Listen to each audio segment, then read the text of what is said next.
ಕಾಲದ ರಾತ್ರಿ ಮನೆಯ ಹೊರಗಡೆ ಇರುವ ಮಂಚದಲ್ಲಿ 10 ವರ್ಷದ ಮಗಳಾದ ರಮ್ಯಾ ಮಲಗಿದ್ಲು. ಮತ್ತೊಂದು ಕಡೆ ರೈತ ದಂಪತಿಗಳಾದ ಚಲಪತಿ ಸುಕನ್ಯಾ ಇಬ್ಬರು ಕೂತ್ಕೊಂಡಿದ್ರು. ಹೀಗೆ ಅವರು ಕೂತು ಮಾತಾಡ್ತಾ ಇರುವಾಗ ಪಕ್ಕದ ಮನೆಯ ಚಿನ್ನಯ್ಯ ಎನ್ನುವ ರೈತ ಅವರ ಬಳಿ ಬಂದ. ಬಾ ಚಿನ್ನಯ್ಯ, ಮಗಳು ಮಲ್ಕೊಂಡಿರುವ ಮಂಚದ ಮೇಲೆ ಕೂತ್ಕೋ. ಚಿನ್ನಯ್ಯ ಭವ್ಯ ಮಲಗಿರುವ ಮಂಚದ ಮೇಲೆ ಕೂತ್ಕೊಂಡ. ಏನಾಯ್ತಣ್ಣ, ಒಬ್ರೇ ಬಂದಿದ್ದೀರಾ? ಅತ್ತಿಗೆ ಮಲ್ಕೊಂಡಿದ್ದಾರಾ? ಇಲ್ಲ ತಂಗಿ, ನಾಳೆ ಹೊರಗೂರಿಗೆ ವಲಸೆ ಹೋಗ್ತಿದ್ದೀವಲ್ವಾ, ಅದಕ್ಕೆ ನಮ್ಗೆ ಬೇಕಾದ ಬಟ್ಟೆನೆಲ್ಲ ತುಂಬಿಸಿಡ್ತಿದ್ದಾಳೆ. ನಮ್ ಜೊತೆ ನೀವು ಕೂಡ ಬರ್ತೀರಾ ಎನ್ನುವ ಆಸೆಯಲ್ಲಿ ಇಲ್ಲಿ ತನಕ ಬಂದೆ. ನಾವಿವಾಗ ವಲಸೆ ಬರೋದಿಲ್ಲ ಅಂತ ಅವರು ನಿಮ್ ಜೊತೆ ಮೊನ್ನೆನೇ ಹೇಳಿದ್ರಲ್ವಣ್ಣ? ಹೌದು ತಂಗಿ, ಚಲಪತಿ ಮೊನ್ನೆನೇ ನನ್ನ ಜೊತೆ ಹೇಳ್ದ. ನೀವು ಬರೋದಿಲ್ಲ ಅಂತ ಗೊತ್ತು, ಆದ್ರೂ ಕೂಡ ಮನ್ಸು ಕೇಳಲಿಲ್ಲ. ಇವಾಗ ಯಾಕೆ ಬಂದೆ ಅಂದ್ರೆ, ಈ ಊರಲ್ಲಿ ಏರ್ಪಟ್ಟಂತಹ ನೀರಿನ ತೊಂದರೆಗೋಸ್ಕರ ಚಲಪತಿ ಬಂದ್ಬಿಡ್ತಾನೆ ಅಂತ ನೀನು ಅಂದ್ಕೊಂಡು ಕರಿತಿದ್ಯಾ, ಹಾಗೆ ತಾನೇ? ಹೌದು ಚಲಪತಿ, ನಾವು ವಲಸೆ ಹೋಗುವುದು ನಿರಂತರವಾದದ್ದು ಅಲ್ಲ ಅಲ್ವಾ, ಈ ಬೇಸಿಗೆ ಕಾಲ ತನಕ ತಾನೇ. ಪುನಃ ಮಳೆ ಬರುತ್ತೆ, ತೋಡುಗಳಲ್ಲಿ ನೀರು ಬರುತ್ತೆ, ಬಾವಿಯಲ್ಲಿ ಕೂಡ ನೀರು ತುಂಬಿರುತ್ತೆ. ಹೀಗೆ ಚಿನ್ನಯ್ಯ ಹೇಳ್ತಾ ಇರುವಾಗ ಮಾತಿನ ಮಧ್ಯದಲ್ಲಿ ಸುಕನ್ಯಾ ಸಂತೋಷದ ಧ್ವನಿಯಿಂದ, ಇವಾಗ ಬರಡು ಭೂಮಿಯಾಗಿರುವ ಹೊಲಗಳು ಹಚ್ಚ ಹಸಿರಿನಿಂದ ತುಂಬಿರುತ್ತೆ. ಅದನ್ನ ನೋಡ್ಲಿಕ್ಕೆ ನಮಗಿರುವ 2 ಕಣ್ಣುಗಳು ಸಾಕಾಗಲ್ಲ. ತುಂಬಾ ಚೆನ್ನಾಗಿ ಹೇಳ್ದೆ ತಂಗಿ. ನೀನು ಹಾಗೆ ಹೇಳ್ತಾ ಇರುವಾಗ ಅದೆಲ್ಲ ಕನಸಲ್ಲ, ನೆನಸಾಗಿ ನಮ್ ಕಣ್ಮುಂದೆ ಕಾಣುವ ಹಾಗಿದೆ. ಹಾಗಿರುವ ಕನಸು ತುಂಬಿದ ಊರನ್ನು ಬಿಟ್ಟು ಪಟ್ನಕ್ಕೆ ಯಾಕೇನೋ ವಲಸೆ ಹೋಗೋಣ ಅಂತ ನೀನು ತೀರ್ಮಾನ ಮಾಡ್ದೆ. ಹೊಟ್ಟೆ ಪಾಡಿಗೋಸ್ಕರನು ಈ ಬಿಸಿಲು ಕಾಲ ಹೋಗ್ಲಿಕ್ಕೆ 2 ತಿಂಗಳಾದ್ರೂ ಬೇಕು. ಅದುವರೆಗೂ ನಮ್ಮ ಹೆಂಡತಿ ಮಕ್ಕಳು ಹೇಗೆ ಜೀವನ ಮಾಡ್ತಾರೆ? ಸರಿ ಚಿನ್ನಯ್ಯ, ಹುಷಾರಾಗಿರು. ಮಳೆ ಬಂದ ತಕ್ಷಣ ನಾನು ನಿನ್ಗೆ ಕಾಗದ ಬರೀತೀನಿ. ಆವಾಗ ಕುಟುಂಬದವರೆಲ್ಲ ಸೇರಿ ಇಲ್ಲಿಗೆ ಹುಷಾರಾಗಿ ಬಂದ್ಬಿಡಿ. ಹಾಗೆ ಅಂತ ಚಲಪತಿ ಹೇಳಿದಾಗ ಚಲಪತಿ ಅವನ ಕುಟುಂಬದವರ ಜೊತೆ ವಲಸೆ ಬರುವುದಿಲ್ಲ ಅಂತ ಚಿನ್ನಯ್ಯನಿಗೆ ಅರ್ಥವಾಯಿತು. ಅಲ್ಲಿ ಇರುವುದು ಕೂಡ ಸರಿ ಇಲ್ಲ ಅಂತ ಅರ್ಥ ಮಾಡಿಕೊಂಡು ಅಲ್ಲಿಂದ ಏನು ಮಾತನಾಡದೆ ಎದ್ದು ಹೋದ. ಸುಕನ್ಯಾ, ಮಗು ಜೊತೆ ನೀನು ಆ ಮಂಚದಲ್ಲಿ ಮಲ್ಕೋ, ನಾನು ಇಲ್ಲಿ ಮಲ್ಕೋತೀನಿ. ಏನ್ರಿ? ಹಾಗೆ ದುಃಖದಿಂದ ಕರೆದಾಗ ಹೆಂಡತಿಯ ದುಃಖವನ್ನು ಅರ್ಥ ಮಾಡಿಕೊಂಡು ಅವನು, ಸುಕನ್ಯಾ, ನೀನು ಯಾಕೆ ಅಷ್ಟೊಂದು ದುಃಖದಿಂದ ಕರಿತಾ ಇದ್ದೀಯ ಅಂತ ನನಗೆ ಅರ್ಥವಾಯಿತು. ನಾನು ಹೇಳುವುದು ನಿಜ ಸುಕನ್ಯಾ. ನಾನು ಈ ಊರು ಬಿಟ್ಟು ಹೋಗ್ತೀನಿ ಅಂದ್ರೆ ನನ್ನ ಜೀವ ನನ್ನ ದೇಹದಿಂದ ಹೋಗಿದೆ ಅಂತ ಅರ್ಥ. ಆಮೇಲೆ ನಿನ್ನಿಷ್ಟ ಸುಕನ್ಯಾ. ಆ ಮಾತನ್ನು ಕೇಳಿದ ತಕ್ಷಣ ಸುಕನ್ಯಾ ಎದೆಗೆ ಮುಳ್ಳು ಚುಚ್ಚಿದಂತಾಯಿತು. ಅವಳ ಕಣ್ಣಿನಿಂದ ಕಣ್ಣೀರು ಬಂತು ದುಃಖದಿಂದ. ಯಾಕೆ ಈ ರೀತಿಯೆಲ್ಲ ಮಾತಾಡ್ತಿದ್ದೀರಾ? ನೀವೆಲ್ಲಿರ್ತೀರೋ ಅಲ್ಲೇ ನಾವು ಇರ್ತೀವಿ. ನಮಗೆ ಯಾವ ಕಷ್ಟನೂ ಬಾರದ ಹಾಗೆ ನೋಡ್ಕೊಳ್ಳಕ್ಕೆ ನೀವಿದ್ದೀರಲ್ವಾ, ಮತ್ಯಾಕಿರಿ ನಮ್ಗೆ ಚಿಂತೆ ಹೇಳಿ? ಈ ರೀತಿ ಮಾತಾಡೋದು ಸರಿ ಇಲ್ಲ. ಇವಾಗ ಮಲ್ಕೊಳ್ಳೋಣ. ಸುಕನ್ಯಾ ಮಗುವಿನ ಜೊತೆ ಮಂಚದಲ್ಲಿ ಮಲ್ಕೊಂಡ್ಲು. ಚಲಪತಿ ಮತ್ತೊಂದು ಮಂಚದ ಮೇಲೆ ಮಲ್ಕೊಂಡ. ಬಿಸಿಲು ಕಾಲದ ರಾತ್ರಿ, ತಂಪಾದ ಗಾಳಿ. ನೀರಿಲ್ಲದ ಊರಿನಲ್ಲಿ ಹೇಗೆ ಬದುಕುವುದು ಅಂತ ಮನಸ್ಸು ಕೂಡ ಆಲೋಚನೆ ಮಾಡಿತ್ತು. ಚಲಪತಿಯ ಕುಟುಂಬ ನೆಮ್ಮದಿಯಾಗಿ ಮಲಗಿತ್ತು. ಹೀಗೆ ಆ ರಾತ್ರಿ ಕಳೆಯಿತು. ಮರುದಿನ ಹೊರಗೆ ಅಂಗಳದಲ್ಲಿ ಚಲಪತಿ ಭವ್ಯ ಹಲ್ಲು ಉಜ್ಜುತ್ತಿರುವಾಗ ಸುಕನ್ಯಾ ಒಂದು ಸಣ್ಣ ಪಾತ್ರೆಯಲ್ಲಿ ನೀರನ್ನು ತಂದು ಕೊಟ್ಲು. ಏನ್ರಿ, ನೀರು ಸ್ವಲ್ಪನೇ ಇರೋದು, ಇದರಲ್ಲಿ ನೀವು ನಾನು ಮಗಳು ಮುಖ ತೊಳಿಬೇಕು, ಬಟ್ಟೆ ಒಗಿಬೇಕು, ಪಾತ್ರೆ ತೊಳಿಬೇಕು. ಸ್ವಲ್ಪ ಹುಷಾರಾಗಿ ನೀರ್ನ ಖರ್ಚು ಮಾಡಿ ಹೇಳಿದ ಅರ್ಥ ಆಯ್ತಾ? ಸರಿ ಸುಕನ್ಯಾ. ಸುಕನ್ಯಾ ಮನೆಯೊಳಗೆ ಹೋದ್ಲು. ಚಲಪತಿ ಇರುವ ನೀರಲ್ಲಿ ಮುಖವನ್ನು ತೊಳೆದ. ಆನಂತರ ಒಳಗೆ ಹೋಗಿ ಮಂಚದ ಮೇಲೆ ಕೂತ್ಕೊಂಡ. ಸುಕನ್ಯಾ ಅವರಿಬ್ಬರಿಗೂ ಟೀಯನ್ನು ತಂದು ಕೊಟ್ಲು. ಮಗಳಾದ ಭವ್ಯ ನಿಧಾನವಾಗಿ ಟೀ ಕುಡಿತಾ ಇದ್ಲು. ಸುಕನ್ಯಾ ಕೂಡ ಟೀಯನ್ನು ತೆಗೆದುಕೊಂಡು ಬಂದು ಕುರ್ಚಿ ಮೇಲೆ ಕೂತ್ಲು. ಏನ್ರಿ, ಇವಾಗ ಹೇಳಿ. ನೀರು ಸಿಗುವ ಉಪಾಯ ಇದೆ ಅಂತ ಬೆಳಗಿನ ಜಾವದಲ್ಲಿ ಹೇಳಿದ್ರಲ್ವಾ, ಅದು ಹೇಗೆ ರೀ? ಆ ಉಪಾಯದ ಹೆಸರು ಜಲ. ಏನು ಜಲನ? ಏನ್ರಿ ಮಾತಾಡ್ತಿದ್ದೀರಾ ನೀವು? ಭೂಮಿಯೆಲ್ಲ ಈ ಬಿಸಿಲಲ್ಲಿ ಬರಡಾಗಿರುವಾಗ ಭೂಮಿಯನ್ನು ತೋಡ್ದಾಗ ನಿಮ್ಗೆ ಜಲ ಬರುತ್ತಾ? ನೀವೇ ಹೇಳಿ ನೋಡೋಣ. ಬರುತ್ತೆ ಅಂತ ನಾನ್ ನಂಬ್ತೀನಲ್ವಾ, ನೀನು ಕೂಡ ನಂಬೇಕು. ನಂಬಿಕೆ ಇಲ್ಲ ಅಂತ ಇಲ್ಲ ರೀ, ಆದ್ರೆ ನೀರು ಬರದಿದ್ರೆ ಬೇಜಾರ್ ಮಾಡ್ಕೋಬಾರ್ದಲ್ವಾ? ಈ ಬಿಸಿಲಲ್ಲಿ ನಾವಿಬ್ಬರು ಸೇರಿ ಬಿಸ್ಲಿಗೆ ಮಡಿಕೆನ ಎತ್ಕೊಂಡು ಎಲ್ಲೆಲ್ಲಿ ನೀರ್ ಬರುತ್ತೆ ಅಂತ ಇಬ್ಬರು ಹುಡ್ಕಾಡ್ಬೇಕು, ಹಾಗೆ ತಾನೇ? ಮೊದ್ಲು ಬಾವಿ ಹತ್ರ ಹೋಗಿ ನೀರ್ ಸಿಗುತ್ತಾ ಅಂತ ಮೊದ್ಲು ನೋಡ್ಬೇಕು. ಏನ್ ಹೇಳ್ತೀಯಾ? ಸರಿ ರೀ, ಹೋಗೋಣ ಬನ್ನಿ. ನೀವು ಅಮ್ಮ ನೀರಿಗೋಸ್ಕರ ಬಾವಿ ಹತ್ರ ಹೋದ್ರೆ ನಾನ್ ಏನ್ ಮಾಡದಪ್ಪ? ನಾವಿಬ್ರು ಬಾವಿ ಹತ್ರ ಹೋದ್ರೆ ನೀನು ದೊಡ್ಡಪ್ಪನ ಮನೆಗೆ ಹೋಗಮ್ಮ. ಅಲ್ಲಿ ಅಣ್ಣಂದಿರಿದ್ದಾರಲ್ವಾ, ಅವ್ರ ಜೊತೆ ಆಟಾಡ್ತಾ ಇರೋ. ಕತ್ತಲಾಗುವಾಗ ನಾವು ಬಂದ್ಬಿಡ್ತೀವಿ. ನವ್ಯ ಟೀಯನ್ನು ಕುಡಿದು ಅಲ್ಲಿಂದ ಹೊರಟೋದ್ಲು. ಕೆಂಪು ಬಣ್ಣದ ಟವಲ್ ಅನ್ನು ಭುಜದ ಮೇಲೆ ಹಾಕಿಕೊಂಡು ಕೈಯಲ್ಲಿ ಒಂದು ಮಡಿಕೆಯನ್ನು ಎತ್ತಿಕೊಂಡು ಮಣ್ಣಿನ ರಸ್ತೆಯಲ್ಲಿ ನಡೆದುಕೊಂಡು, ರಮ್ಯಾ, ನಾವಿಬ್ರು ಸೇರಿ ಬಾವಿ ಹತ್ರ ಹೋಗದೆ ಒಬ್ರು ಬಾವಿ ಹತ್ರ ಇನ್ನೊಬ್ರು ತೋಡತ್ರ ಹೋಗೋಣ. ಹಾಗೆ ಅಂದ್ರೆ ಬಾವಿ ಹತ್ರ ನೀರು ಬರದಿದ್ರು ತೋಡತ್ರ ನೀರ್ ಬರುತ್ತೆ ಅಂತನಾ? ಹೌದು ಸುಕನ್ಯಾ, ನಾವಿಬ್ರು ಕೂಡ ಬಾವಿ ಹತ್ರ ಹೋಗಿ ಗುಂಡಿಯನ್ನು ತೋಡ್ತಾ ಇದ್ರೆ ಅಲ್ಲಿ ನೀರು ಬರದಿದ್ರೆ ನಮ್ಮಿಬ್ಬರಿಗೂ ಬೇಜಾರಾಗುತ್ತೆ ಅಲ್ವಾ? ಅದಕ್ಕೆ ನಾನು ಬಾವಿ ಹತ್ರ ಹೋಗಿ ನೀರನ್ನು ತೋಡ್ತಾ ಇರ್ತೀನಿ. ನೀರು ಬರದಿದ್ರೆ ನನ್ನ ಅದೃಷ್ಟ ಸರಿ ಇಲ್ಲ. ಅದೇ ನೀನು ಹೋಗಿ ತೋಡತ್ರ ಹೋಗಿ ನೀರನ್ನ ತೋಡ್ತಾ ಇದ್ರೆ ಅಲ್ಲಿ ನೀರು ಬಂದ್ರೆ ನಿನ್ನ ಅದೃಷ್ಟ ತುಂಬಾ ಚೆನ್ನಾಗಿದೆ ಅಂತ ಅರ್ಥ. ಹಾಗಾದ್ರೆ ಮನೆಗೆ ದೀಪ ಹೆಂಗಸ್ರು ಅಂತೀರಾ? ಹೌದು ಸುಕನ್ಯಾ, ಮನೆಗೆ ದೀಪ ಹೆಂಗಸ್ರೇ. ಹೀಗೆ ಇಬ್ಬರು ಮಾತಾಡ್ಕೊಂಡು ಚಲಪತಿ ಬರಡು ಭೂಮಿ ಹತ್ರ ಹೋದ್ರೆ ಸುಕನ್ಯಾ ಬತ್ತಿ ಹೋಗಿರುವ ನದಿ ಹತ್ರ ಹೋದ್ಲು. ಚಲಪತಿ ಭೂಮಿಯಲ್ಲಿ ಹೋಗಿ ನಿಂತು ಸುತ್ತಮುತ್ತ ನೋಡಿದಾಗ ಎಲ್ಲ ಕಡೆ ಮರಳೇ ಇತ್ತು. ಪರಮೇಶ್ವರ, ಎಲ್ಲಾ ಕಡೆನೂ ಬರಡು ಭೂಮಿಯೇ ಇದೆ. ಎಲ್ಲಾದ್ರೂ ನೀರನ್ನು ತೋರಿಸು, ನಮ್ಮನ್ನು ನೀರಿನ ಕಷ್ಟದಿಂದ ಕಾಪಾಡಪ್ಪ. ಹಾಗೆ ಅಂತ ಬೇಡಿಕೊಂಡು ಸ್ವಲ್ಪ ದೂರ ಹೋಗಿ ಗುಂಡಿಯನ್ನು ತೋಡಲು ಆರಂಭಿಸಿದ. ಸುಕನ್ಯಾ ತುಂಬಾ ಕಷ್ಟಪಟ್ಟು ನದಿ ಇರುವ ಸ್ಥಳಕ್ಕೆ ಬಂದು ನೋಡಿದ್ಲು. ಅಲ್ಲಿ ನೀರೆಲ್ಲ ಬತ್ತಿ ಹೋಗಿ ಒಣಗಿ ಹೋಗಿತ್ತು. ಸುಕನ್ಯನಿಗೆ ತುಂಬಾ ದುಃಖವಾಗಿ, ಜಲತಾಯಿ, ನೀನೇ ಇಷ್ಟೊಂದು ಬರಡು ಭೂಮಿ ಆಗಿರುವಾಗ ನಿನ್ನನ್ನೇ ನಂಬಿರುವ ನಾವು ಎಷ್ಟು ಕಷ್ಟಪಡಬೇಕು? ದಯವಿಟ್ಟು ದಾರಿ ತೋರಿಸು ತಾಯಿ. ಇಷ್ಟೊಂದು ಬರಡು ಭೂಮಿಯಾಗಿರುವ ನಿನ್ನಲ್ಲಿ ಸ್ವಲ್ಪವಾದರೂ ನೀರಿರುತ್ತೆ ಅಂತ ನನ್ ಗಂಡ ನಂಬಿದ್ದಾರೆ. ಅದಕ್ಕೇನೆ ನನ್ನ ಇಲ್ಲಿ ಕಳ್ಸಿದ್ದಾರೆ. ಇಷ್ಟೊಂದು ಬರಡು ಭೂಮಿಯಾಗಿರುವ ನಿನ್ನಲ್ಲಿ ನೀರು ಬೇಕು ಅಂತ ಕೇಳ್ತಾ ಇದ್ದೀನಿ. ನಿನಗೆ ಇನ್ನಷ್ಟು ತೊಂದರೆ ಕೊಡುವುದಿಲ್ಲ ತಾಯಿ. ಹಾಗೆ ಅಂತ ಸುಕನ್ಯನಿಗೆ ಅಲ್ಲಿರಲು ಮನಸ್ಸಿಲ್ಲದೆ ಅಲ್ಲಿಂದ ಹೊರಟ್ಲು. ಅಲ್ಲಿಂದ ಹೊರಟು ಭೂಮಿಯ ಕಡೆ ನಡ್ಕೊಂಡ್ ಬರ್ತಿದ್ಲು.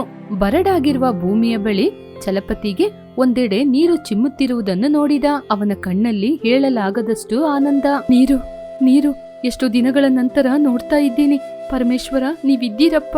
ಹೀಗೆ ಇನ್ನಷ್ಟು ಗುಂಡಿಯನ್ನು ತೋಡ್ತಾ ಇದ್ದ. ಆಗ ಅಲ್ಲಿಗೆ ಸುಕನ್ಯಾ ಬಂದ್ಲು. ನೋಡು ಸುಕನ್ಯಾ, ನೋಡು, ಭೂಮಿಯಲ್ಲಿ ನೀರು ಬರ್ತಾ ಇದೆ. ಇನ್ನು ಮುಂದೆ ನಮಗೆ ನೀರಿಗೆ ಯಾವ ಕಷ್ಟನೂ ಇರುವುದಿಲ್ಲ. ಈ ನೀರ್ನ ನಾವು ಮಡಿಕೆಯಲ್ಲಿ ತುಂಬಿಸ್ಕೊಂಡು ಮನೆಗೆ ಹೋಗ್ಬೇಕು. ಹೌದು ರೀ, ನಿಮ್ಮ ನಂಬಿಕೆನೇ ನಿಜವಾಯಿತು. ಹೀಗೆ ಇಬ್ಬರು ಬಿಂದಿಗೆಯಲ್ಲಿ ನೀರನ್ನು ಉಯ್ತಾ ಇದ್ರು. ಬಿಂದಿಗೆ ತುಂಬಿದ ನಂತರ ಅದನ್ನು ತೆಗೆದುಕೊಂಡು ಮನೆಗೆ ಬಂದ್ರು. ಹೀಗೆ ಸಿಕ್ಕಿದ ನೀರಲ್ಲೇ ಅವರ ಜೀವನ ಪ್ರತಿದಿನ ಸಾಗ್ತಾ ಇತ್ತು. ಹೀಗಿರುವಾಗ ಚಲಪತಿಗೆ ಒಂದು ದಿನ ಒಂದು ಯೋಚನೆ ಬಂತು. ಸುಕನ್ಯಾ, ನಾವು ಆ ಬರಡು ಭೂಮಿ ಹತ್ರನೇ ಒಂದು ಗುಡಿಸಲಾಕೊಂಡು ಇರೋಣ. ಅಲ್ಲಿ ಹೇಗೆ ಇರೋದು? ಅದು ಒಂದು ಅರಣ್ಯ ಪ್ರಾಂತ್ಯ. ಅಲ್ಲಿರುವುದು ನಮಗೂ ಕೂಡ ತುಂಬಾ ಕಷ್ಟ ಅಲ್ವಾ? ಅಲ್ಲೆಲ್ಲ ಇರ್ಲಿಕ್ಕಾಗಲ್ಲ. ನೀವು ಏನೋ ಒಂದು ಬಲವಾಗಿ ಆಲೋಚನೆ ಮಾಡ್ತಿದ್ದೀರಾ. ಅದು ನಮ್ಮ ಒಳ್ಳೇದಕ್ಕೆ ಆಗಿರುತ್ತೆ. ಅದು ಏನ್ರಿ? ನನ್ನ ತುಂಬಾ ಚೆನ್ನಾಗಿ ಅರ್ಥ ಮಾಡ್ಕೊಂಡಿದ್ಯಾ ಸುಕನ್ಯಾ. ನಾನು ಯಾಕೆ ಅಲ್ಲಿ ಮನೆಯನ್ನು ನಿರ್ಮಾಣ ಮಾಡೋಣ ಅಂತ ಹೇಳ್ತಾ ಇದ್ದೀನಿ ಅಂದ್ರೆ, ಭೂಮಿಯಲ್ಲಿ ಚಿಮ್ತಾ ಇರುವ ನೀರನ್ನು ಯಾವಾಗ ಬೇಕೋ ಆವಾಗ ತುಂಬಿಸ್ಕೊಳ್ಳೋಣ. ಅದು ಮಾತ್ರ ಅಲ್ಲದೆ ಅಲ್ಲೇ ಸ್ವಲ್ಪ ಭೂಮಿಯನ್ನು ಅಗೆದು ತರಕಾರಿ ಗಿಡಗಳನ್ನು ಹಾಕಿಕೊಳ್ಳೋಣ. ಟೊಮೆಟೊ, ಬೆಂಡೆಕಾಯಿ, ಬದನೆಕಾಯಿ, ಆಲೂಗಡ್ಡೆ ಇಂತಹ ತರಕಾರಿನ ಅಲ್ಲೇ ಬೆಳೆಯೋಣ ಸುಕನ್ಯಾ. ಇಂಥ ಆಲೋಚನೆ ನಿಮಗೆ ಎಲ್ಲಿಂದ ಬಂತು ರೀ? ತುಂಬಾ ಚೆನ್ನಾಗಿದೆ ರೀ. ನಾನು ಆ ತರಕಾರಿನ ಟೌನಿಗೆ ತಗೊಂಡೋಗಿ ಮಾರಾಟ ಮಾಡ್ಕೊಂಡು ಹಣವನ್ನು ಸಂಪಾದನೆ ಮಾಡ್ಕೊಂಡ್ ಬರ್ತೀನಿ. ಆವಾಗ ನಾವು ಈ ಹಳ್ಳಿಯನ್ನು ಬಿಟ್ಟು ಪಟ್ಟಣಕ್ಕೆ ಹೋಗ್ಬೇಕಾದ ಅವಶ್ಯಕತೆ ಇರಲ್ಲ ಅಲ್ವಾ? ಹೌದು ರೀ, ನೀರು ನಮ್ಮ ಕಣ್ಣ ಮುಂದೆ ಇರುವಾಗ ಪಟ್ಟಣಕ್ಕೆ ಹೋಗ್ಬೇಕಾದ ಅವಶ್ಯಕತೆ ನಮಗೆ ಯಾಕಿದೆ? ನೀವು ಹೇಳಿದಂಗೆ ನಾನು ಮಾಡ್ತೀನಿ. ಹೀಗೆ ಮಾತಾಡ್ಕೊಂಡು ನೀರಿರುವ ಪ್ರದೇಶದಲ್ಲಿ ಗುಡಿಸಲನ್ನು ಕಟ್ಟಿಕೊಂಡ್ರು. ಸುಕನ್ಯಾ ಮನೆಯ ಬಳಿ ಅಡುಗೆಯನ್ನು ಮಾಡ್ತಾ ಇದ್ರೆ ಚಲಪತಿ ಗುಂಡಿಯನ್ನು ತೋಡಿ ನೀರನ್ನು ತೆಗಿತಾ ಇದ್ದ. ಮಗಳಾದ ಭವ್ಯ ಕೂತ್ಕೊಂಡು ಓದ್ತಾ ಇದ್ಲು.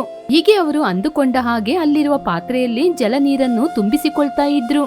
ಆ ಹೊಲದಲ್ಲಿ ಸುಕನ್ಯಾ ನೇಗಿಲು ಹಿಡ್ಕೊಂಡು ಮುಂದಕ್ಕೆ ಹೋಗ್ತಾ ಇದ್ರೆ ಚಲಪತಿ ಭೂಮಿಯನ್ನು ಅಗಿತಾ ಬರ್ತಾ ಇದ್ದ. ಹೀಗೆ ಕೆಲವು ದಿನಗಳ ನಂತರ ಜಲದ ನೀರಲ್ಲಿ ಭೂಮಿಯನ್ನು ಅಗೆದು ಬಿತ್ತನೆಯನ್ನು ಹಾಕಿದ್ರು. ದಿನಗಳು ಕಳೀತಾ ಇತ್ತು. ತರಕಾರಿಗಳು ಕೂಡ ಬೆಳೆದು ನಿಂತಿತ್ತು. ಇದನ್ನು ನೋಡಿ ರೈತ ದಂಪತಿಗಳು ತುಂಬಾ ಸಂತೋಷ ಪಡ್ತಿದ್ರು. ಸುಕನ್ಯಾ ಅದನ್ನು ಬುಟ್ಟಿಯಲ್ಲಿ ಹಾಕಿಕೊಂಡು ಟೌನಿಗೆ ತಗೊಂಡೋಗಿ ಮಾರಾಟ ಮಾಡಿ ಬರ್ತಿದ್ಲು. ಹೀಗೆ ಬರಡು ಭೂಮಿಯಲ್ಲಿ ವ್ಯವಸಾಯವನ್ನು ಮಾಡಿಕೊಂಡು ಗುಡಿಸಲು ಮನೆಯನ್ನು ನಿರ್ಮಾಣ ಮಾಡಿಕೊಂಡು ಸಂತೋಷವಾಗಿ ಇದ್ರು. 70 ವರ್ಷವಾದ ಚಲಪತಿ ಹೊರಗಡೆ ಜಗಲಿ ಮೇಲೆ ಇರುವ ರೇಡಿಯೋ ಹಾಡನ್ನು ಕೇಳಿಕೊಳ್ತಾ ಇರುವಾಗ ಅವನ ಮನೆ ಮುಂದೆ ಬಂದು ನಿಂತ ಆಟೋ ನೋಡಿದ. ಅವನಿಂದ ಆಟೋ ಬಂದು ನನ್ನ ಮನೆ ಮುಂದೆ ನಿಂತಿದೆ ಅಂದ್ರೆ ನನ್ನ ಬಾಲ್ಯ ಸ್ನೇಹಿತ ರಾಮಚಂದ್ರ ಬಂದಿರುವ ಹಾಗಿದೆ. ಅವನಿಗೆ ಬರೆದ ಕಾಗದ ಅವನ ಕೈಗೆ ಸಿಕ್ಕಿರ್ಬೇಕು. ತುಂಬಾ ಸಮಯ ಆಟೋವನ್ನು ನೋಡ್ತಾನೇ ಇದ್ದ. ಚಲಪತಿ ವಯಸ್ಸಿರುವ ರಾಮಚಂದ್ರ ಆಟೋದಿಂದ ಇಳಿದ್ರು. ಆಟೋದವನಿಗೆ ಹಣ ಕೊಟ್ರು. ಆಟೋದವನ ಅಲ್ಲಿಂದ ಹೊರಟೋದ. ರಾಮಚಂದ್ರನನ್ನು ನೋಡಿ ಚಲಪತಿ ತುಂಬಾ ಸಂತೋಷದಿಂದ ಎದ್ದು ನಿಂತ್ರು. ನನ್ನನ್ನು ನೋಡಿ ಮನೆಯ ಮುಂದೆ ನಿಂತಿರುವ ಚಲಪತಿ ಸಂತೋಷ ಪಡುವುದನ್ನು ರಾಮಚಂದ್ರ ಕೂಡ ದೂರದಿಂದ ನೋಡಿ ಸಂತೋಷಪಟ್ರು. ರಾಮಚಂದ್ರ ಚಲಪತಿಯನ್ನು ನೋಡಿ ಹತ್ರ ಹೋದ್ರು. ಇಬ್ಬರು ಒಬ್ಬರಿಗೊಬ್ಬರು ತಬ್ಬಿಕೊಂಡ್ರು. ಆನಂತರ ಅವರಿಬ್ಬರು ಜಗಲಿ ಮೇಲೆ ಕೂತ್ಕೊಂಡ್ರು. ಏನಾಯ್ತೋ ಚಲಪತಿ? ನನ್ನ ನೋಡ್ಬೇಕು ಅಂತ ಕಾಗದವನ್ನು ಬರೆದಿದ್ದೆ. ನೀನು ಯಾವಾಗ ಸಾಯ್ತೀಯ ಅಂತ ಜ್ಯೋತಿಷ್ಯರು ಯಾರಾದ್ರೂ ಹೇಳಿದ್ರ ಏನು? ಜ್ಯೋತಿಷ್ಯ ಕೂಡ ಹೇಳಿಲ್ಲ ಕಣೋ. 2 ದಿನಗಳ ಹಿಂದೆ ಈ ಜಗಲಿ ಮೇಲೆ ನಿಂತ್ಕೊಂಡು ನೀನು ಯಾವಾಗ ಬರ್ತೀಯ ಅಂತ ನಾನು ನಿನಗೋಸ್ಕರ ಇಲ್ಲೇ ಕೂತ್ಕೊಂಡು ಕಾಯ್ತಾ ಇದ್ದೆ. ಆದ್ರೆ ನೀನು ಬರ್ಲಿಲ್ಲ. ಇನ್ನು ನೀನು ಯಾವಾಗ ಬರ್ತೀಯ ಅಂತ ನಿನಗೋಸ್ಕರ ಹಾಡು ಕೇಳ್ಕೊಂಡು ಇಲ್ಲೇ ಕಾಯ್ತಾ ಇದ್ದೆ. ಕೈಯಿಂದ ಕಾಗದ ಬಂದು ಕೂಡ ನಾನು ಬರದೇ ಇರ್ತೀನ ಕಣೋ. ನಿನ್ನೆ ನಿನ್ ಕೈಯಿಂದ ಕಾಗದ ಬಂತು. ಇವತ್ ಬಂದ್ಬಿಟ್ಟೆ. ನನ್ನ ಮಿತ್ರ ಕರೆದ ನಂತರ ನಾನು ಬರದೇ ಇದ್ಬಿಡ್ತೀನಾ? ಒಂದು ವೇಳೆ ನಿನ್ಕಿಂತ ಮುಂಚಿತವಾಗಿ ನಾನ್ ಸತ್ತೋದ್ರೆ ನಾನು ಬರದೇ ಇರ್ತೀನೋ ಏನೋ. ಆದ್ರೆ ನಾನು ಜೀವಂತವಾಗಿ ಇದ್ದಿದ್ರೆ ಮಾತ್ರ ನಿನ್ನ ನೋಡದೆ ಇರಕ್ಕಾಗಲ್ಲ. ನಿನ್ ಮಕ್ಳು ಹೇಗಿದ್ದಾರೆ ಕಣೋ? ಎಲ್ಲರೂ ಚೆನ್ನಾಗಿದ್ದಾರೆ. ಆನಂದ, ವಿಹಾರ, ಸ್ವಾತಿ ಈ ನಡುವೆ ಬರ್ತಿದ್ದಾರ ಕಣೋ. ಕಳೆದ ವಾರ ಅಷ್ಟೇ ಎಲ್ರೂ ಬಂದಿದ್ರು. ಅವರವರ ಮಕ್ಕಳ ಜೊತೆ ತುಂಬಾ ಸಂತೋಷವಾಗಿದ್ದಾರೆ. ನಮಗೆ ಬೇಕಾಗಿರೋದು ಕೂಡ ಅದೇ ತಾನೆ ಕಣೋ. ಇಬ್ಬರು ಕತ್ತಲಾಗುವ ತನಕ ಹೊರಗಡೆ ಜಗಲಿ ಮೇಲೆ ಕೂತ್ಕೊಂಡು ಮಾತಾಡ್ತಾ ಇದ್ರು. ಆನಂತರ ಇಬ್ಬರು ಅವರಿಗೆ ಇಷ್ಟವಾದ ಅಡುಗೆಯನ್ನು ಮಾಡಿಕೊಂಡು ಊಟ ಮಾಡಿ ನಂತರ ಹೊರಗಡೆ ಒಂದೇ ಮಂಚದ ಮೇಲೆ ಕೂತಿದ್ರು. ಅರೇ ರಾಮು, ಹೇಳೋ. ನಾನು ನಿನ್ ಜೊತೆ ಮಾಡಿರುವ ಸಾಲದ ಬಗ್ಗೆ ನನ್ ಮಕ್ಕಳ ಜೊತೆ ಹೇಳಿದೀನಿ ಕಣೋ. ಯಾಕೋ ಹೇಳಕ್ಕೋದೆ? ನಾನು ಹೇಳ್ಬಾರ್ದು ಅಂತ ಎಷ್ಟು ಸಲ ಹೇಳಿದೀನಿ. ಇಲ್ಲ ಕಣೋ, ಹೇಳುವ ತನಕ ನನ್ ಮನ್ಸು ಸಮಾಧಾನ ಆಗಿಲ್ಲ. ನನ್ನ 3 ಮಕ್ಕಳು ಟೌನಿಂದ ಬಂದ ಒಂದು ದಿನ ಹೇಳೇ ಬಿಟ್ಟೆ. ಸರಿ, ಮಕ್ಕಳು ಏನ್ ಹೇಳಿದ್ರು? ಮೂವರು ಕೂಡ ಏನು ಮಾತನಾಡದೆ ಹೊರಟೋದ್ರು. ಯಾರು ಕೂಡ ಯಾವಾಗ ಕೊಡ್ತೀನಿ, ಏನ್ ಮಾಡ್ತೀನಿ ಅಂತ ಏನು ಮಾತನಾಡ್ಲಿಲ್ಲ. ಅವರು ಕೊಡದಿದ್ರೆ ಪರವಾಗಿಲ್ಲ ಕಣೋ, ಅವರು ಚೆನ್ನಾಗಿದ್ರೆ ಅಷ್ಟೇ ಸಾಕು. ರಾಮು, ನನಗೆ ಯಾಕೋ ನಿನ್ ಮಡಿ ಮೇಲೆ ತಲೆ ಇಟ್ಕೊಂಡ್ ಮಲ್ಕೋಬೇಕು ಅನ್ಸುತ್ತೆ ಕಣೋ. ಹೀಗೆ ಚಲಪತಿ ಕೇಳಿದ ತಕ್ಷಣ ರಾಮಚಂದ್ರನಿಗೆ ಬೇಜಾರಾಯಿತು. ಅವನು ಕೂತ್ಕೊಂಡ. ಚಲಪತಿ ರಾಮಚಂದ್ರನ ಮಡಿಯಲ್ಲಿ ಮಲ್ಕೊಂಡ. ಚಲಪತಿಗೆ ಅವನ ತಂದೆಯ ಮಡಿಲಲ್ಲಿ ಮಲ್ಕೊಂಡ ಹಾಗೆ ಅನ್ನಿಸಿತು. ರಾಮು, ನನ್ನ ಕೊನೆ ಆಸೆಯನ್ನು ತೀರಿಸ್ತೀಯಾ? ಈ ಕೊನೆದು ಅನ್ನದ್ನ ಬಿಟ್ಬಿಡ್ತೀಯಾ? ಕಾಗದದಲ್ಲಿ ಕೊನೆ ಸಲ, ಇವಾಗ ಕೊನೆ ಆಸೆ ಅಂತೀಯ. ಯಾಕೋ ನಿನ್ಗೇನ್ ಅನ್ನಿಸ್ತಾ ಇದೆ?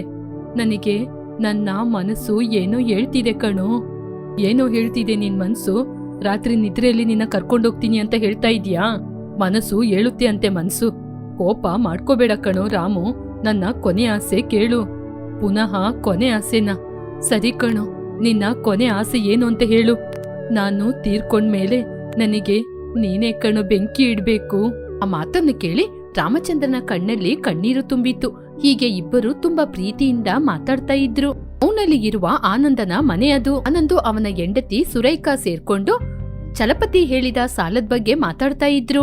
ಎಲ್ಲ ದುಡ್ಡು ನೀವೇ ಕೊಡ್ಲಿಕ್ಕೆ ನಾನ್ ನಿಮ್ನ ಬಿಡದಿಲ್ಲ ರೀ. ಎಲ್ಲ ಇಲ್ಲದಿದ್ರು ಸ್ವಲ್ಪ ಆದ್ರೂ ಕೊಡ್ಬೇಕಲ್ವಾ? ಸ್ವಲ್ಪ ಆದ್ರೂ ನೀವೇ ಕೊಡ್ತೀರಾ ಅಂದ್ರೆ ಸ್ವಲ್ಪ ಅಂದ್ರೆ ಎಷ್ಟು ಕೊಡ್ತೀರಾ?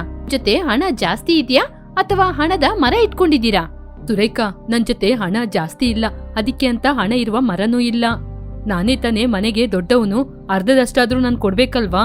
ಸುರೇಖನಿಗೆ ಕೋಪ ಬಂದು, ನಾವೇ ಸಣ್ಣ ಪುಟ್ಟ ಕೆಲಸ ಮಾಡ್ಕೊಂಡು ನಮ್ಮ ಮಗಳನ್ನ ಓದಿಸ್ತಾ ಇದ್ದೀವಿ. ಅದಕ್ಕೆ ನೀವು ಸ್ವಲ್ಪ ಸಾಲ ಕಟ್ತೀನಿ ಅಂದ್ರೆ ಎಲ್ಲಿಂದ ತರ್ತೀರಾ? ಹೇಗೆ ಕಟ್ತೀರಾ? ಎಲ್ಲ ನಾನ್ ನೋಡ್ಕೋತೀನಿ ಸುರೇಖಾ. ನಿಮ್ ತಾಯಿ ಮನೆಯಲ್ಲಿ ಹಾಕಿದ ಚಿನ್ನವನ್ನು ಅಡಗಿಟ್ಟು ಹಣ ಕೊಡು ಅಂತ ನಾನ್ ಕೇಳೋದಿಲ್ಲ, ಚಿಂತೆ ಮಾಡ್ಬೇಡ. ನನ್ ಮಾತ್ನ ನೀವು ಕೇಳದಿದ್ರೆ ನನ್ ಮಕ್ಕಳನ್ನ ಕರ್ಕೊಂಡು ನನ್ ತಾಯಿ ಮನೆಗೆ ಹೋಗ್ತೀನಿ. ನಿನ್ ಮಾತ್ರ ನಿನ್ ಮನೆಯವ್ರ ಜೊತೆ, ಸಂಬಂಧಿಕರ ಜೊತೆ ಏನಾದ್ರೂ ಕೊಡ್ಬೇಕಾದ ಸಮಯ ಸಂದರ್ಭ ಬಂದಾಗ ಅವರಿಗೆ ಕೊಡ್ಬೇಕಾಗಿದ್ನ ಕೊಡ್ಬೇಕು. ಅದಿದ್ರೆ ಅವ್ರ ಮುಂದೆ ನಮಗೆ ಮರ್ಯಾದೆ ಇರೋದಿಲ್ಲ. ಏನಾದ್ರೂ ಏರ್ಪಾಡು ಮಾಡಿ ಅಂತ ಹೇಳ್ತೀಯಾ? ಸುರೇಖಾ ಏನು ಮಾತನಾಡದೆ ಕೋಪದಿಂದ ನೋಡ್ತಾ ಇದ್ಲು. ಆದ್ರೆ ಇವಾಗ ನಾನು ಕಟ್ಬೇಕಾದ ಕೊಡ್ಬೇಕಾದ ಸಮಯ ಬಂದಿದೆ. ಇವಾಗ ಮಾತ್ರ ಯಾಕೆ ಸುರೇಖಾ ಏನು ಮಾತಾಡ್ತಾ ಇಲ್ಲ? ನಿನಗೆ ಮಾತ್ರ ಗೌರವ, ನನಗೆ ಇಲ್ವಾ? ಅದೇನಾ ನಿನ್ನ ದೃಷ್ಟಿಯಲ್ಲಿ? ಇವಾಗ ನಾನು ಹಾಗೇನ್ ಹೇಳಿಲ್ವಲ್ಲ. ನೀನು ಹೇಳದಿದ್ರು ನನಗೆ ಅರ್ಥ ಆಗುವ ರೀತಿ ಹೇಳ್ತಾ ಇದ್ದೀಯ ಸುರೇಖಾ. ನಾನು ಎಲ್ಲವೂ ನಿಮ್ಮ ಒಳ್ಳೇದಕ್ಕೋಸ್ಕರನೇ ಹೇಳೋದು. ಆದ್ರೆ ನೀವೀಗೆ ತಪ್ಪಾಗಿ ತಿಳ್ಕೊಂಡ್ರೆ ನಾನೇನ್ರಿ ಮಾಡೋದು? ಸಾಲ ಕಟ್ಟೋದು ನಿಮಗೇನೆ ಕಷ್ಟ ಇಲ್ಲ ಅಂದ್ಮೇಲೆ ಮನೆ ಜವಾಬ್ದಾರಿ ಮಾಡೋದು ನನಗೆ ಯಾಕೆ ಕಷ್ಟ ಹೇಳಿ ಅವಳು ಅಲ್ಲಿಂದ ಎದ್ದೋದ್ಲು. ಆನಂದ ಮಾತ್ರ ಆಲೋಚನೆ ಮಾಡ್ತಾ ಇದ್ದ. ಅದು ವಿಹಾರಿಯ ಮನೆ. ವಿಹಾರಿ ಮಂಚದ ಮೇಲೆ ಕೂತಿದ್ದ. ಹೆಂಡತಿಯಾದ ಕಾವೇರಿ ಹಾಲನ್ನು ತಂದ್ಲು. ವಿಹಾರಿ ಅದನ್ನು ಕುಡಿದ. ಕಾವೇರಿ ಕೂಡ ಬೆಡ್ ಮೇಲೆ ಕೂತ್ಕೊಂಡು, ಮಾವ ಹೇಳಿದ ಸಾಲದ ಬಗ್ಗೆ ಆಲೋಚನೆ ಮಾಡ್ತಿದ್ದೀರಾ? ಹೌದು ಅಪ್ಪ ಸಾಲ ಮಾಡಿದ್ದು ನಮಗೋಸ್ಕರನೇ. ನಾಳೆ ಅಣ್ಣನ್ ಮನೆಗೋಗಿ ಮಾತಾಡೋಣ. ನಾಳೆ ಬಾವನ್ ಮನೆಗೋಗಿ ಏನ್ ಮಾತಾಡ್ತೀರಾ? ಸಾಲದ ಬಗ್ಗೆ ಅಣ್ಣ ಏನ್ ಹೇಳ್ತಾನೆ ಅಂತ ಕೇಳ್ಬೇಕಲ್ವಾ? ಊರಲ್ಲಿ ಯಾರೇ ದೊಡ್ಡವರಾದ್ರೂ ಕೂಡ ಸಾಲವನ್ನು ಸಮಾನವಾಗಿ ಹಂಚ್ಕೊಂಡು ಸರಿ ಮಾಡಿ ಅಂತ ಹೇಳ್ತಾರೆ. ಬಾವ ಕೂಡ ಅದ್ನನ್ನೇ ಹೇಳ್ಬೋದು ರೀ. ಸಾಲದ ಮೊತ್ತದ ಹಣ 6 ಲಕ್ಷ. ಅಣ್ಣ 3 ಲಕ್ಷ, ನಾನ್ 3 ಲಕ್ಷ ಕಟ್ಬೇಕು. ಹೌದಲ್ವಾ ಕಾವೇರಿ? ಸಮಾನವಾಗಿ ಹಂಚಿಕೊಂಡು ಮಾಡುವುದು ಅಂದ್ರೆ ಅಷ್ಟೇ. ಆದ್ರೆ ನಮಗಿವಾಗ ಹೊಸದಾಗಿ ಮದ್ವೆ ಆಗಿದೆ. ಅದು ಅಲ್ಲದೆ 3 ಲಕ್ಷ ಅಂದ್ರೆ ನಮಗೆ ಎಲ್ಲಿಂದ ರೀ? ಅಣ್ಣನಿಂದ ಅಷ್ಟೊಂದು ಹಣ ಕಟ್ಟಕ್ ಆಗಲ್ಲ ಅಲ್ವಾ? ಬಾವನ್ ಜೊತೆ ಹೇಳ್ರಿ, ಅವರು ದೊಡ್ಡವ್ರಲ್ವಾ? ಅವ್ರೇಗೋ ಇಷ್ಟು ವರ್ಷದಲ್ಲಿ ಸ್ವಲ್ಪ ಸಂಪಾದನೆ ಮಾಡಿ ಇಟ್ಟಿರ್ತಾರಲ್ವರಿ. ಹೇಳೋದು ತಪ್ಪು ಕಾವೇರಿ. ನಾನಾಗೆ ಅಣ್ಣನ್ ಜೊತೆ ಹೇಳೋದಿಲ್ಲ. ಮೊದ್ಲು ಅಣ್ಣ ಈ ಮಾತನ್ನ ಕೇಳ್ತಾನ. ಹೀಗೆ ಅವರಿಬ್ಬರು ಮಾತಾಡ್ತಾ ಇದ್ರು. ಆನಂತರ ಈ ಕಡೆ ಸುಮತಿ ತನ್ನ ಅತ್ತೆಯ ಮನೆಯಲ್ಲಿ ತಂದೆ ಚಲಪತಿ ಮಾಡಿರುವ ಸಾಲದ ಬಗ್ಗೆ ಮಾತಾಡ್ಕೊಂಡು ಊಟವನ್ನು ಮಾಡ್ತಾ ಇದ್ರು. ಸಣ್ಣ ಮಗ ದೊಡ್ಡ ಮಗ ಅಂತ ಇಲ್ಲದೆ ಮಾವ ಮಾಡಿದ ಸಾಲದ ಬಗ್ಗೆ ಯೋಚನೆ ಮಾಡಿದ್ರೆ ತಮ್ಮಂದಿರಿಬ್ಬರು ಸಮಾನವಾಗಿ ಹಂಚ್ಕೋಬೇಕು ಸುಮತಿ. ಇದರಲ್ಲಿ ಜಗಳ ಯಾಕೆ ಹೇಳು? ಹೊಡೆದಾಡ್ಕೊಳ್ಳುವ ಪರಿಸ್ಥಿತಿ ಬೇಕಾಗಿಲ್ಲ. ನಾನ್ ನಿಮ್ಗೆ ಒಂದು ಮಾತು ಹೇಳ. ಹೀಗೆ ಸುಮತಿ ಅವಳ ಮನಸ್ಸಲ್ಲಿರುವ ಮಾತನ್ನ ಹೇಳಿದ್ಲು. ಆಗ ಆ ಮಾತಿಗೆ ಅವಳ ಗಂಡ ಸಂತೋಷ ಪಡುತ್ತಾ, ಸುಮತಿ ನೀನೇ ನಿಜವಾದ ಮಗಳು. ಎಲ್ಲ ಹೆಣ್ಮಕ್ಳು ನಿನ್ ರೀತಿ ಆಲೋಚನೆ ಮಾಡಿದ್ರೆ ತುಂಬಾ ಚೆನ್ನಾಗಿರುತ್ತೆ ಮೆಚ್ಚಿಕೊಂಡ. ಹೀಗೆ ಆ ದಿನ ಕಳೆಯಿತು. ಮರುದಿನ ಬೆಳಿಗ್ಗೆ ರಾಮಚಂದ್ರ ಎಷ್ಟು ಎಬ್ಬಿಸಿದ್ರೂ ಚಲಪತಿ ಎದ್ದೇಳಲಿಲ್ಲ. ಚಲಪತಿ ತೀರಿಕೊಂಡಿದ್ದಾನೆ ಎಂದು ಅರ್ಥ ಮಾಡಿಕೊಂಡು ರಾಮಚಂದ್ರ ಚಿಂತೆಯಿಂದ 3 ಮಕ್ಕಳಿಗೆ ಫೋನ್ ಮಾಡಿ ತಿಳಿಸಿ 3ರನ್ನು ಕರೆಸಿಕೊಂಡ್ರು. ತಂದೆಯ ಶವವನ್ನು ನೋಡಿ 3 ಮಕ್ಕಳು ಕೂಡ ಅಳ್ತಾ ಇದ್ರು. ರಾಮಚಂದ್ರ ತಂದೆಯ ಕೊನೆಯ ಆಸೆಯನ್ನು ಹೇಳಿದಾಗ ಮಕ್ಕಳು ಕೂಡ ಒಪ್ಪಿಕೊಂಡ್ರು. ರಾಮಚಂದ್ರ ಚಿತೆಗೆ ಬೆಂಕಿ ಇಟ್ರು. ಪತಿಯ ಆತ್ಮ ಗಾಳಿಯಲ್ಲಿ ಸುತ್ತಾಡ್ತಾ ಇದ್ರು. ಅವರ ಮನೆಯ ಮುಂದೆನೆ ಸುತ್ತಾಡ್ತಾ ಇತ್ತು. ಆ ದಿನ ರಾತ್ರಿ ಚಲಪತಿ ಜೊತೆಗೆ ಅವರ ಮನೆಯವರು ಎಲ್ಲರೂ ಕೂಡ ಅಂಗಳದಲ್ಲಿ ಕೂತ್ಕೊಂಡು ಸಾಲದ ಬಗ್ಗೆ ಮಾತಾಡ್ತಾ ಇದ್ರು. ಪತಿಯ ಆತ್ಮ ಕೂಡ ಗಾಳಿಯಲ್ಲಿ ಸುತ್ತಾಡ್ತಾ ಇದ್ರು. ತಮ್ಮ, ನಾನು ದೊಡ್ಡವನಾದ ಕಾರಣ ನನಗೆ 4 ಲಕ್ಷ, ನಿನಗೆ 2 ಲಕ್ಷ ಸರಿಯ ತಮ್ಮ? ಸುರೇಖಾ ಮುಖವನ್ನು ಚಪ್ಪೆ ಮಾಡ್ಕೊಂಡ್ಲು. ಅದಕ್ಕೆ ತಮ್ಮ ಕೂಡ ಒಪ್ಪಲಿಲ್ಲ. ಅಯ್ಯೋ ಅಣ್ಣ, ಬೇಡಣ್ಣ, ನಾವು ಇಬ್ಬರು ಮಕ್ಕಳಲ್ವಾ, ಸಮಾನವಾಗಿ ಹಂಚ್ಕೊಳ್ಳೋಣ. ನಿಮಗೆ 3 ಲಕ್ಷ, ನನಗೆ 3 ಲಕ್ಷ, ಸರಿನಾ? ಮಧ್ಯದಲ್ಲಿ ಅವರ ತಂಗಿ ಮಾತನಾಡಿ, ಅಣ್ಣ, ನಿಮ್ಮ ಹಾಗೆ ನಾನು ಕೂಡ ಮಗಳಲ್ವಾ, ಅದರಿಂದ ತಂದೆ ಮಾಡಿದ ಸಾಲವನ್ನು 3 ಭಾಗವಾಗಿ ವಿಂಗಡಿಸಿ. ಹಾಗೆ ಹೇಳಿದಾಗ ಇಬ್ಬರು ಗಂಡು ಮಕ್ಕಳು ಆಶ್ಚರ್ಯಪಟ್ರು. ಅದಕ್ಕೆ ರಾಮಚಂದ್ರ, ಅಮ್ಮ ಮಗಳೇ, ನೀನು ಹೆಣ್ಮಗಳು. ಮಾಡಿದ ಸಾಲವನ್ನು ನೀನ್ ತೀರ್ಸಿದ್ರೆ ಅತ್ತೆ ಮನೆಯಿಂದ ಕೆಟ್ಟ ಮಾತು ಬರುತ್ತೆ. ಅಯ್ಯೋ ಬೇಡ ತಂಗಿ, ನೀನು ಮದುವೆ ಮಾಡ್ಕೊಂಡು ಹೋಗ್ಬಿಟ್ಟೆ ಅಲ್ವಾ? ಬೇಡ ಬೇಡ, ಹಾಗೆ ಮಾಡ್ಬೇಡ. ಬಾವಾ, ನೀವೇ ಆಲೋಚನೆ ಮಾಡಿ ಹೇಳಿ. ಅಯ್ಯೋ ಅಣ್ಣ, ನಾನ್ ಅವ್ರ ಜೊತೆ ಮೊದ್ಲೇ ಮಾತಾಡಿದೀನಿ. ಅದ್ರಿಂದ ನೀನೇನ್ ಮಾತಾಡೋದ್ ಬೇಡ. ತಂದೆ ಆಸ್ತಿಯಲ್ಲಿ ಮಗಳಿಗೆ ಹೇಗೆ ಪಾಲಿದೆಯೋ, ತಂದೆ ಮಾಡಿದ ಸಾಲದಲ್ಲೂ ಮಗಳಿಗೆ ಪಾಲಿದೆ. ರಾಮಚಂದ್ರ ಹೆಮ್ಮೆ ಪಡುತ್ತಾ, ತಮ್ಮನಿಗೆ ಕಷ್ಟ ಆಗ್ಬಾರ್ದು ಅಂತ ಅಣ್ಣ, ಅಣ್ಣನಿಗೆ ಕಷ್ಟ ಆಗ್ಬಾರ್ದು ಅಂತ ತಮ್ಮ, ಅಣ್ಣಂದಿರಿಗೆ ಕಷ್ಟ ಆಗ್ಬಾರ್ದು ಅಂತ ತಂಗಿನೂ ಆಲೋಚನೆ ಮಾಡಿ ಹೆಣ್ಣು ಮಕ್ಕಳಿಗೆ ತಂದೆ ಆಸ್ತಿಯಲ್ಲಿ ಸರಿಸಮಾನ ಪಾಲಿದೆ ಅಂತ, ಹೊಲದಲ್ಲೂ ಕೂಡ ಸರಿಸಮವಾದ ಹಕ್ಕಿದೆ ಅಂತ ಎಲ್ಲವನ್ನೂ ಹಂಚಿಕೊಳ್ಳುವ ಮಕ್ಕಳು. ಆ 3ರನ್ನು ನೋಡಿದಾಗ ನನಗೆ ತುಂಬಾನೇ ಹೆಮ್ಮೆಯಾಗ್ತಾ ಇದೆ. ಇವಾಗ ನನ್ನ ಮಿತ್ರನ ಆತ್ಮ ಆ ಪರಮಾತ್ಮನಲ್ಲಿ ಕಲಿಸಿ ಹೋಗುತ್ತೆ ಹಾಗೆ ಅಂತ ಮೇಲೆ ನೋಡಿದ. ಚಲಪತಿಯ ಆತ್ಮ ಸಂತೋಷ ಪಡುತ್ತಾ ಹಾಗೇನೆ ಹಾರಿ ಮೇಲೆ ಲೋಕಕ್ಕೆ ಹೋಗ್ತಾ ಇತ್ತು. ಹೀಗೆ ದಿನಗಳು ಕಳೆಯಿತು. ಒಂದು ದಿನ ರಾಮಚಂದ್ರನನ್ನು ಕರೆದು 3 ಮಕ್ಕಳು ಸೇರಿ ರಾಮಚಂದ್ರನ ಸಾಲವನ್ನು ತೀರಿಸಿದ್ರು. ಆಗ ರಾಮಚಂದ್ರ ತನ್ನ ಸ್ನೇಹಿತನ ಕುಟುಂಬವನ್ನು ನೋಡಿ ತುಂಬಾನೇ ಸಂತೋಷಪಟ್ರು.